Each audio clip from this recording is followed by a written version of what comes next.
فهمتوا؟ باش ماشي خلاص مثل قال يلا احنا كنا نعمروا الجوامع، كنا في سبيل الله نروحوا للجنه، ولكن لا، صحيح رانا معمرين الجوامع، ولكن لو كان نعودوا ننفضوا في الناس اللي راهم معمرين الجامعه تاع الصح يا ربي نطلعوا 10 ولا 20، صح ولا لا؟ لذلك الرسول صلى الله عليه وسلم انتبهوا جيدا، يقول علينا احنا يوم القيامه، قبل يوم القيامه علينا احنا في اخر الزمان، علينا احنا واش يقول؟ يقول الناس اسمعوا، الناس في اخر الزمان كإبل 100 لا تجد فيها راحلة. والله الذي لا إله إلا هو أنه يتكلم علينا بالغ في نهار اليوم، يلا باش ما نبالغش. واشنو معنى الحديث هذا؟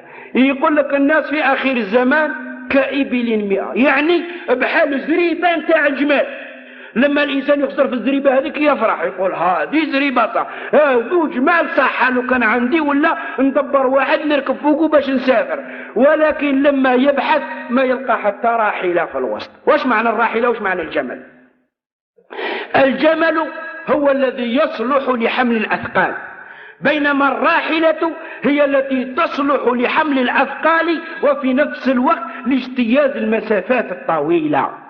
قال الناس في اخر الزمان يقولوا كي الزريبه نتاع الجمال تفرح بها، ولكن لما تحوس على جمل فارس يركبك باش تروح بعيد ما تلقاش غير يمشي بك مترا ويحبس، معمر بشحم مكروس ما يتحرك ولا شيء. فهمنا كيف؟ هكذاك اخر الزمان قال تشوف الناس الله يبارك عراف لما تجي تخلخلهم في سبيل الله كل واحد يتكمش ويروح لداره ويغلق الباب على روحه ويبدا يطل من فوقها. هذه لا فيها الان، ويقول الله اكبر. واش بالله اكبر يا اخي؟ الله اكبر لا مدلول.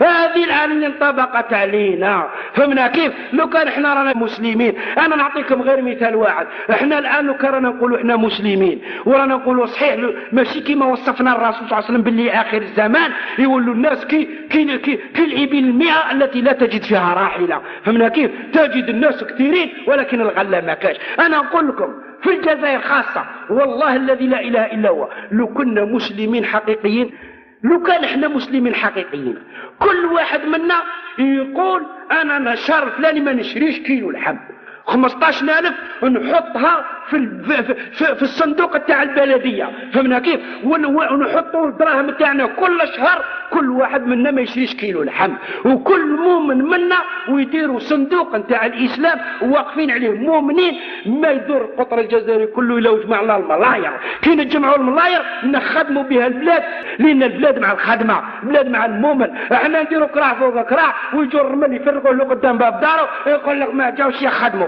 واش تبغي نكنسوا لك الكوزينه؟ تبغي ندخلوا للداخل؟ واش تبغي يا اخي العزيز؟ الاسلام لازم نتعاونوا عليه، ماهوش الاسلام هو نتلماو في وسط الجماعه نبداو نهضروا ولا نصلوا. الاسلام معاونه. وقلت لكم انا في الدرس السابق دوله اليهود باش قامت يا اخواني الكرام؟ والله ما قامت الا بالمال والرجال، والا الان وخذوا لليهود الان وراهم، تدروا الان اليهود وراهم.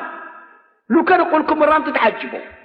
اليهود بمثابة يعني ناس دخلوا لوسط الساحة تاعك وسكنوا، تعرف والله الذي لا اله الا بمثابة رجل متعنت دخل الساحة تاعك وسكن.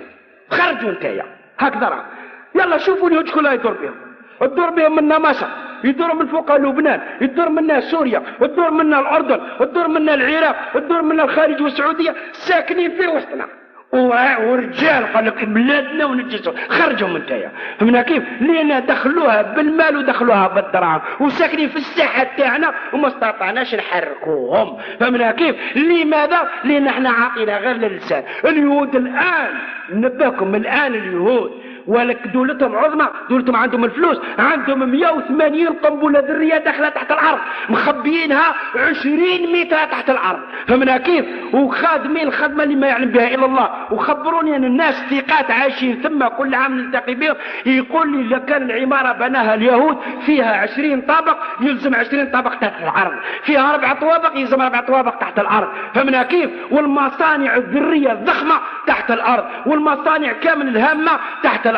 اليهود باش داروا للان عندهم الفلوس عندهم كل شيء، ولكن كل شهريه ينقصوا له 10,000 ولا 20,000 ما يهدرش اليهودي. تروح قبال البيت المال نتاع اليهود، تروح للخزينه نتاع اليهود يقول نعم لان ذيك 10,000 يحموني بها ويحموا لي داري ويحموا لي رزقي، فمنا كيف ونطلع بلادي ونطلع اعلامي. ولكن احنا لا نحسب هذا الاسلام كي شغل التبروري ينزل فوقنا، فمنا كيف واحنا نايمين. هذا كله غلط يا اخواني الكرام. وقلت لكم دائما اليهود والله ما اقاموا دولتهم الا بالرجال والا بالمال. ونعطيكم يعني قصه معليش باش تفهموا الاسلام مليح، باش غدوه من غدوه يدعونا اولي الامر المسلمين الحقيقيين الى التبرع والى البذل والسخاء، فنعطي ونجعلها يعني ننزعها من قلوبنا ومن افئدتنا.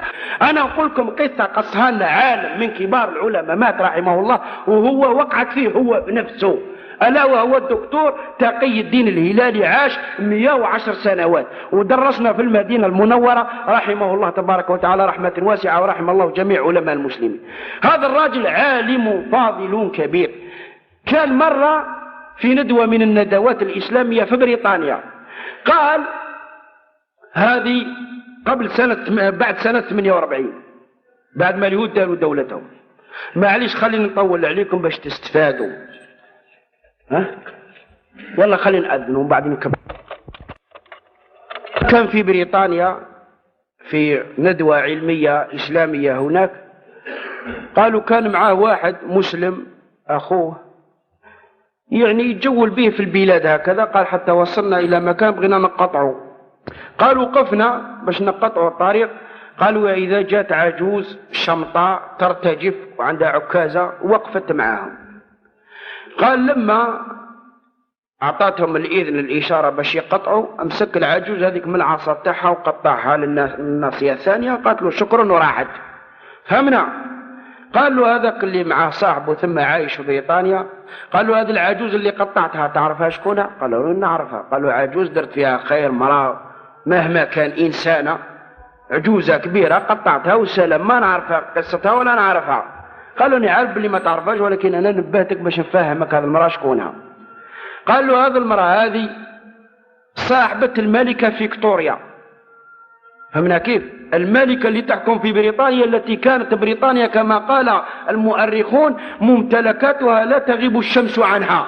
فهمنا كيف؟ من نص العالم ماسكاته بريطانيا، من افريقيا حتى للهند حتى الباكستان حتى الدنيا كلها لا يحدها الا الاتحاد السوفيتي والصين، هذه اللي ما وصلتش ليه، والباقي كله تاعها. شكون تحكم فيها؟ تحكم فيها امرأة فيكتوريا، ملكة فيكتوريا. قال له هذا المرأة هذه العجوز اللي لايمتها وديتها وقطعتها، قال له هذه صاحبة الملكة فيكتوريا. قال له هذه يهودية. قال له هذه لوردة. وكاين اسامي عند البريطانيين كلمة اللورد وكلمة الكونت وكلمة السير والهاميلتون، وهذه كلها يعني على تطلق على الناس اللي يكونوا كبراء في الاموال، يكسب 1000 هكتار فما اكثر، اللي يلبس اللي عنده 1000 هكتار فما فوق يعطوا له واحد الاسم معين. قال له هذه كانت لوردة، يعني مرأة مترفة عندها فلوس ما يعلم بها الا الله، وعندها الهكتارات اكثر من 1000 هكتار. قال له لما قامت الحرب نتاع 48 بين العرب وبين اليهود، واليهود بداوا يكونوا في دولتهم، ناضت هي سمعوا مليح، يلا راكم تبخلوا بالالف والالفين وتظلوا تتكلموا على الاسلام وتصلوا. همنا هذه اليهوديه الغنيه الملياره راحت دار القضاء ودات الاوراق تاع الممتلكات تاعها كلها، الشيء اللي تكسبه كله ادات الاوراق تاعه وراحت للقاضي. قالت له اكتب باللي المال تاعي كله يروح لدولة اليهود، ما يبقى لي ولا شيء. قال هذاك القاضي قال له انت امرأة كبيرة، واحنا يعني معروف في الانسانية على انك امرأة كيما انت في الجاه وفي كذا، ما ينبغيش باش ندوك كي تكبرين ندوك للملجأ تاع العجزات تعيشي، لأن عيب امرأة مرفهة في الأخير ندوها، وإنما خلي دار وخلي شوية فلوس باش تعيشي حتى تموتي، ما نحطوكش في الملاجئ تاع العجزة. واش قالت له اليهودية هذه؟